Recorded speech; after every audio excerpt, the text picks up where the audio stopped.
sejahtera, sidang jemaat Tuhan dikasih oleh Tuhan Yesus Kristus.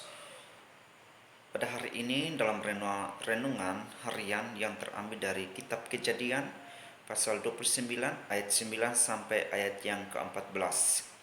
Mari kita berdoa untuk kebenaran firman-Nya. Terima kasih Tuhan Yesus atas pertolongan Tuhan bagi kami. Firman-Mu yang hamba sampaikan hari ini, kiranya Tuhan memberkati hamba-Mu, sehingga demikian hamba dimampukan untuk menguraikan firman Allah.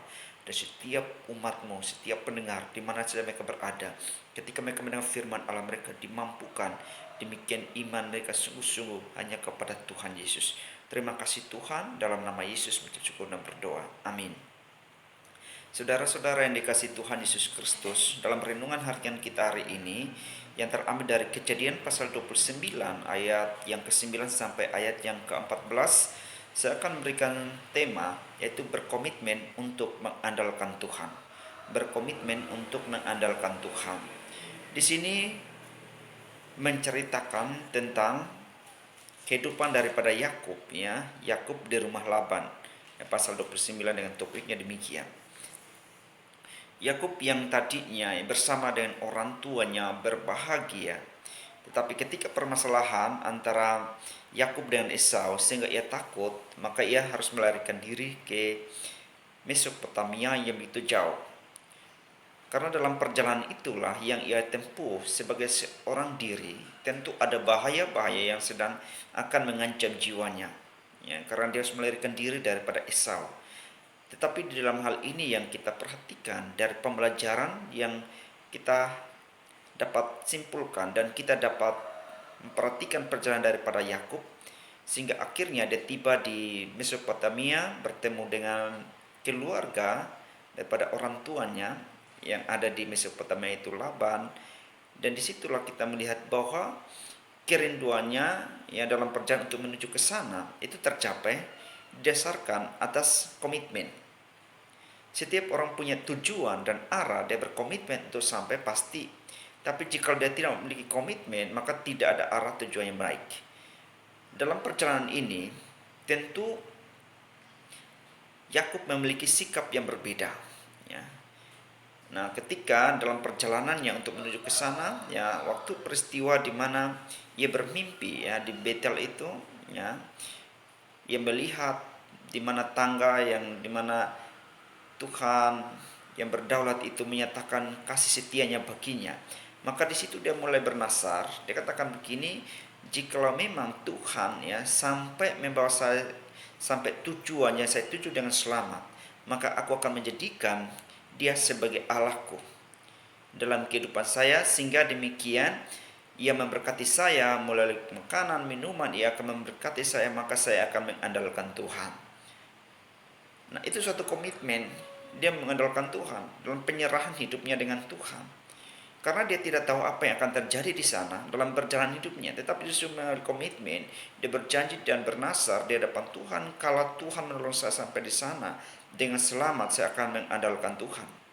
Betapa banyak kita juga kadang-kadang berkomitmen seperti itu, ada yang bernasar seperti itu. Kalau Tuhan membuat saya berhasil dalam pekerjaan saya akan seperti ini, seperti itu. Tetapi yang sangat disayangkan, ketika sudah mencapai tujuannya, semua dilupakan apa yang dinasarkan, apa yang sudah dijanjikan itu. Berbeda dengan Yakub. Yakub ini betul-betul berkomitmen untuk tetap mengandalkan Tuhan. Nah, sehingga demikian, ketika ia sampai ke tempat yang ia tuju, Tuhan menyertai dia dalam perjalanan. Komitmennya tidak berubah. Ia tetap setia dengan Allah, mengandalkan Tuhan. Karena apa? Tuhan menuntun dia sampai tujuannya. Nah, dalam setiap kehidupan kita, saudara dikasih Tuhan, memang Yakub perjalanannya tidak mudah. Mungkin ada bahaya yang mengancam, para penyamun bisa saja ditemui. Dia hanya berangkat begitu saja karena dalam keadaan takut. Tetapi disinilah dia berjumpa dengan Tuhan. Allah menyatakan kuasanya, menyatakan melalui mimpi. Nah, disitulah baru dia punya komitmen. Jika Tuhan membuat saya berhasil, maka saya akan mengandalkan Tuhan. Berapa banyak orang Kristen yang selama ini sudah dibaptis di sini, tapi kadang-kadang komitmennya berubah, tidak mau setia dengan Tuhan, tidak mau tunduk dan taat kepada Tuhan. Pak Tuhan sudah membuatnya diberkati, segala sesuatu dia sudah berhasil, tapi komitmen kembali kepada Tuhan tidak ada. Mari kita belajar dari contoh daripada Yakub ini. Ya, dia bersyukur bahwa Tuhan membuatnya berhasil sampai di sana. Dia tetap mau mengandalkan Tuhan dalam kehidupannya. Dan selanjutnya apa yang diperhatikan, kita lihat dari cara kehidupannya. Tuhan memang memberkati kehidupannya dan dia tidak pernah melupakan Tuhan. Seharusnya komitmen kita sebagai orang percaya, saudara-saudara dikasih Tuhan, seharusnya kita komitmennya sungguh-sungguh dengan Tuhan. Jangan sampai kita tidak berkomitmen lagi dengan Allah yang hidup, yang pernah menolong saudara. Berapa banyak hal yang Tuhan sudah tolong kita dalam perjalanan hidup ini.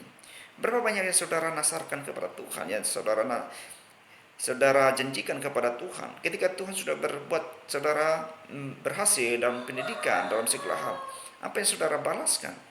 Sesuai dengan apa yang saudara ikrarkan itu. Ya, kenyataannya banyak kita yang tidak melakukannya. Karena itu mari kita melihat bahwa orang-orang yang senantiasa mengandalkan Tuhan, yang berkomitmen dengan Tuhan perjalanan hidupnya, dia akan setia kepada Tuhan. Karena setiap pertolongan yang ia alami daripada Tuhan, ia tidak akan melupakan begitu saja. Tetapi itu merupakan sesuatu dorongan motivasi untuk setia dengan Tuhan. Walaupun ada masa sukar, ada masa yang sangat sulit, ada waktu menangis, ada waktu mungkin mengalami berbagai hal yang tidak menyenangkan. Tetapi semuanya ada proses, ada waktu yang Tuhan berikan, juga ada kelegaan. Sehingga demikian semua orang harus bersandar penuh kepada Tuhan.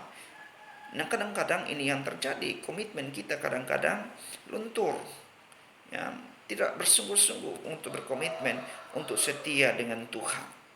Ya, banyak orang yang sedemikian.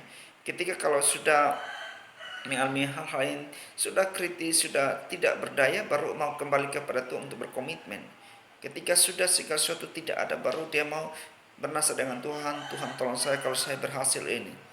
Saudara dikasih Tuhan, saya melihat bahwa dalam pelayanan ada orang-orang yang sudah mereka diberkati oleh Tuhan, yang tadi komitmen, mereka berjanji bahwa seperti ini Tuhan berkati saya, mampukan saya sehingga saya berhasil, tujuan saya tercapai. Tapi setelah tercapai mereka lupakan segala sesuatu yang mereka ikrarkan itu. Dan apa yang terjadi? Akhirnya apa? Tuhan membuat semua yang tadi dia berhasil itu menjadi tidak ada sama sekali. Ya, ada yang punya usaha yang besar, akhirnya bangkrut total. Nah, setelah bangkrut total, memulainya sesuatu sulit. Karena apa? Ikrar yang sudah diikrarkan itu tidak dilaksanakan. Ya, waktu saya di pelayanan di Kalimantan Barat, ya, sudah dikasih Tuhan, ada orang yang memang punya kolam, ya, kolam ikan arwana. Itu sekali panen itu bisa 100-an juta, 50 juta, 100 juta. Dia punya komitmen bahwa dia berjanji kalau saya berhasil saya akan membantu gereja, ya, menyerahkan berpuluhan. Tapi kenyataannya ketika penjualan itu, panen itu, ya, apa yang terjadi? Tidak diberi sama sekali. Dan akhirnya apa? Saya melihat bahwa segala sesuatu semuanya sirna. Yang tadi menjadi kaya sekarang ya menjadi miskin. Mengapa? Karena perjanjian ikrar dengan Tuhan harus sungguh-sungguh. Kalau kita minta dengan Tuhan, maka tentu Tuhan akan menolong. Tetapi ingat baik-baik, jangan sampai saudara mengingkari perjanjian saudara dengan Tuhan. Yakub adalah pribadi biasa yang tadinya lari dari keluarga orang tuanya, dia harus ke tempat saudara daripada orang tuanya, mama bapaknya, dia harus ke sana.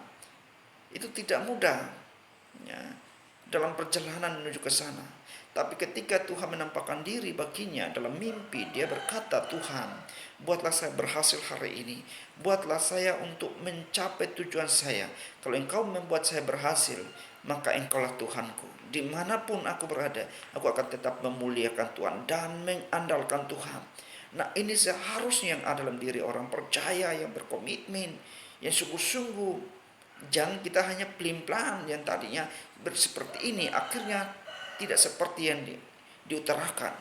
Saudara dikasih Tuhan melalui kebenaran firman Tuhan ini, kiranya saudara mulai untuk berkomitmen untuk mengandalkan Tuhan, bukan mengandalkan kekuatan sendiri, bukan mengandalkan apa yang saudara miliki. Semuanya akan sirna kalau jika saudara bisa mengandalkan itu. Tuhan akan pangkas semuanya, segala kekuatan saudara. entah harta benda, Tuhan akan pangkas semua sampai saudara menyerah dengan Tuhan, sehingga kembali untuk berkomitmen, untuk percaya dan setia kepada Tuhan. Kebenaran firman Tuhan hari ini kiranya memberikan prinsip-prinsip yang benar dalam kehidupan kekristenan, perjalanan kehidupan kita sebagai umat pilihan Allah dimanapun berada, bahwa saudara yang sudah dibuat Tuhan berhasil, ingat supaya tetap mengandalkan Tuhan. Ingat bahwa saudara harus memberikan yang terbaik bagi Tuhan. Dukunglah pekerjaan Tuhan di tempat ini. Jangan sampai saudara tidak mendukung pekerjaan Tuhan. Karena itu saya meminta kepada semua pribadi umat kepunyaan Tuhan yang sudah diberkati oleh Tuhan melalui pertolongan Tuhan, ingat bahwa tetaplah mengandalkan Tuhan, dan ingat juga dukunglah program gereja supaya demikian pelayanan firman tetap berjalan. Demikian saudara bisa bersyukur karena apa, kebaikan dan anugerah Tuhan, perlindungan dan penyertaan Tuhan selalu ada menyertai saudara. Kiranya berkomitmenlah dengan Tuhan dan andalkan Dia dalam setiap kehidupan kita ini. Tuhan menyertai saudara dan memberkati persoalan yang saudara hadapi. Tuhan akan memberikan jalan keluar bagi saudara. Ketika saudara berkomitmen untuk mencari Tuhan dengan sungguh-sungguh, maka Ia sanggup untuk menolong saudara. Yang tadi tidak berdaya, Tuhan akan menunjukkan kekuatannya bagi saudara. Tuhan Allah memberkati firman-Nya hari ini. Amin. Mari kita berdoa. Terima kasih Tuhan atas kebenaran firman-Mu. Berkati setiap para pendengar supaya mereka memiliki komitmen yang baru, berkomitmen kepada Allah, supaya mengandalkan Tuhan dalam setiap kehidupan mereka. Apapun yang mereka alami, Tuhan akan memberikan jalan keluar dan kuasa-Mu dinyatakan, sehingga demikian mereka mengalami mujizat daripada Tuhan. Dalam nama Kristus Yesus mengucap syukur dan berdoa. Amin.